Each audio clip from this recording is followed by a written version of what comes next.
रात के 12:10 हुए थे। ठंडी हवा पहाड़ों से टकराकर तेज सीटी जैसी आवाज कर रही थी। शिवपुर का छोटा सा स्टेशन सुनसान, अकेला और धुंध से घिरा हुआ, और उस अंधेरे में एक ऐसी घटना होने वाली थी जिसे आज भी लोग याद करके कांप जाते हैं। उत्तराखंड के पहाड़ी इलाके में एक छोटा सा स्टेशन, शिवपुर जंक्शन नाम था उसका। कड़कड़ाती ठंड, तेज हवा, स्टेशन की पुरानी सी बिल्डिंग जिसकी दीवारों पर पीली रोशनी झिलमिला रही थी। स्टेशन पर बस 2-3 लोग ही थे। चाय वाला, एक बूढ़ा कुली और टिकट चेकर श्यामलाल। चारों तरफ इतना सन्नाटा था कि दूर घाटी से आती हुई सीटी जैसी आवाज कानों में गूंज रही थी। रेलवे स्टेशन की घड़ी धीरे धीरे टिक टिक कर रही थी। श्यामलाल अपनी सीट पर बैठे रजिस्टर के पन्ने पलट रहे थे। तभी लाउड स्पीकर पर अचानक खड़खड़ाहट हुई और आवाज आई, यात्रीगण कृपया ध्यान दें, train number 13 Alaknanda night express platform number 1 पर आ रही है। चाय वाला चौंक गया और बोला, बाबूजी, ये ट्रेन तो 10 साल पहले ही बंद हो गई थी, ये अनाउंसमेंट कैसे? और कुली भी डरते हुए बोला, कहते हैं यह ट्रेन उस हादसे की रात के बाद कभी चली ही नहीं। श्यामलाल ने थोड़ा कड़क आवाज में कहा, अफवाहें मत सुनो, जो दिखेगा वही सच है। लेकिन उनके अपने चेहरे पर भी डर की लकीरें थोड़ी उभर आईं। दूर पहाड़ियों पर बीच से तेज सीटी की आवाज गूंजने लगी। पहाड़ी सुरंग से आती रोशनी, फिर अंधेरा, फिर रोशनी, जैसे कोई भूतिया चमक उठ रही हो। ट्रेन के ट्रैक हिलने लगे, प्लेटफॉर्म के बल्ब टिमटिमाने लगे और अगले ही क्षण धुआं छोड़ती काली इंजन वाली पुरानी ट्रेन धीरे धीरे प्लेटफॉर्म पर आ रुकी।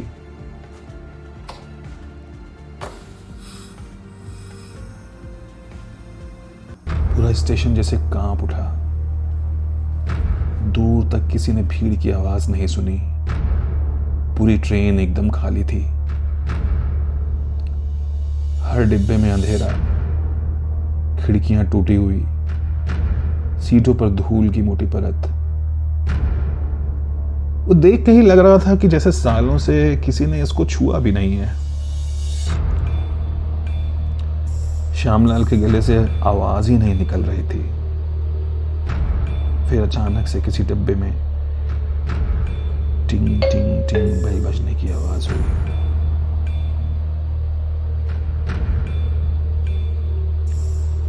जैसे कोई अंदर से कॉल बेल दबा रहा हो। सबके रोंगटे खड़े हो गए।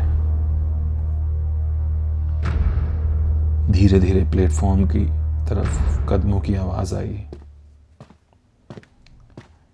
एक आदमी सफेद शॉल ओढ़े हुए, काला बैग हाथ में लिए उतर रहा था। चेहरा उसका धुएं में छुपा हुआ था।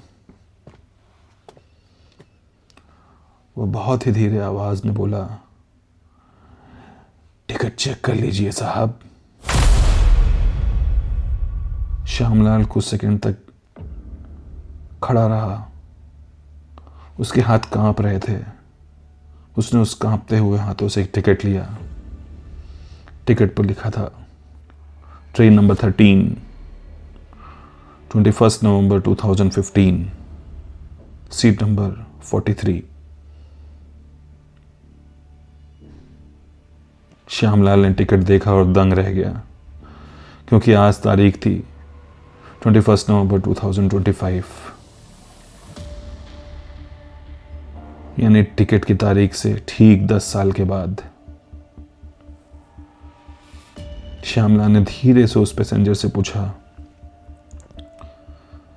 आप कहाँ से आ रहे हैं? ये ट्रेन तो बंद कर दी गई थी। वो आदमी हल्के से मुस्कुराते हुए बोला, हाँ, हादसे के बाद बंद हो गई थी, पर मेरा सफ़र आज पूरा हुआ है। और वो जो चाय वाला था वो भी थोड़ा डरते हुए बोला, कौन सा हादसा? श्याम ने धीमी आवाज में कहा, 10 साल पहले इसी रात इस ट्रेन के साथ एक्सीडेंट हुआ था। ये पूरी ट्रेन पहाड़ से खाई में गिर गई थी। 312 लोग मारे गए थे, सिर्फ एक यात्री मिला ही नहीं कभी। सीट नंबर 43 पे बैठा हुआ आदमी। कुली ने बोला, मतलब ये? श्यामलाल ने चौंकते हुए फिर कहा, ये वही आखिरी मुसाफिर है। सभी ने पीछे मुड़कर देखा, लेकिन वह आदमी गायब था। अगले ही पल प्लेटफॉर्म की लाइट्स बुझ गईं, सिर्फ ट्रेन के इंजन की रोशनी चमक रही थी। श्यामलाल ने हिम्मत करके ट्रेन के अंदर झांका।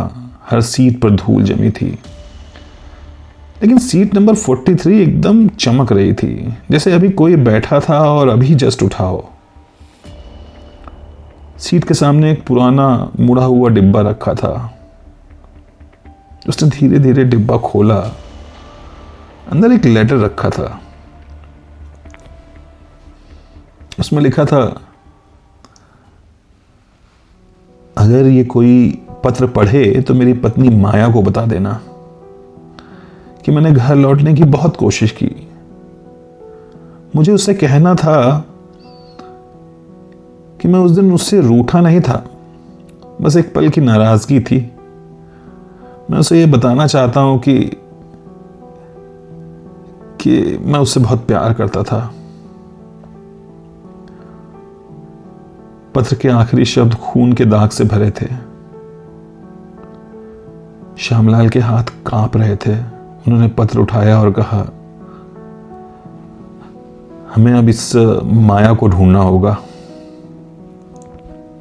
चाय वाले ने बोला कि लेकिन उनका पूरा नाम क्या है? श्यामलाल ने फिर लिफाफे पे देखा। उस पर लिखा था, माया सिंह, शिवपुरी नदी के किनारे वाली पुरानी हवेली। कुली ने थोड़ा सा घबराते हुए बोला, बाबूजी, वो हवेली तो 10 साल पहले ही बंद हो गई थी। माया मैडम ने उसी हादसे की रात सदमे में दम तोड़ दिया था। प्लेटफॉर्म पर सन्नाटा। सबने एक दूसरे की तरफ देखा और तभी अचानक से ट्रेन की सीटी की आवाज फिर से गूंजी। वो अलकनंदा एक्सप्रेस धीरे धीरे चलने लगी। धुआं उठा और अगले ही सेकंड गायब हो गई, जैसे कभी वहां आई ही नहीं थी। अगली सुबह स्टेशन मास्टर को प्लेटफॉर्म पर वह लेटर मिला, सीट नंबर 43 के टिकट के साथ। उन्होंने फाइलें उलट पलट कर देखा। 2015 की लिस्ट में आखिरी नाम लिखा था आदित्य सिंह और उनकी पत्नी का नाम माया सिंह। स्टेशन मास्टर ने फाइल बंद कर दी और धीरे से आवाज में बोला, कुछ सफर पूरे होने में वक्त लगता है, कभी 10 साल, कभी जिंदगी भर। तो दोस्तों, यहीं पर ख़त्म होती है आज की कहानी। जल्द मिलेंगे एक और नई कहानी के साथ। और हाँ, अगर इस कहानी ने आपके दिल को छुआ हो तो इसे अकेला मत रहने दीजिए। शेयर कीजिए और अपने दोस्तों तक पहुंचाइए। अगर आप चाहते हैं कि अगली कहानी सबसे पहले आप तक पहुंचे तो चैनल को सब्सक्राइब कीजिए और वो छोटे से बेल आइकन को भी दबा दीजिए, क्योंकि वहीं से हमारी अगली मुलाकात की दस्तक आएगी। नमस्कार।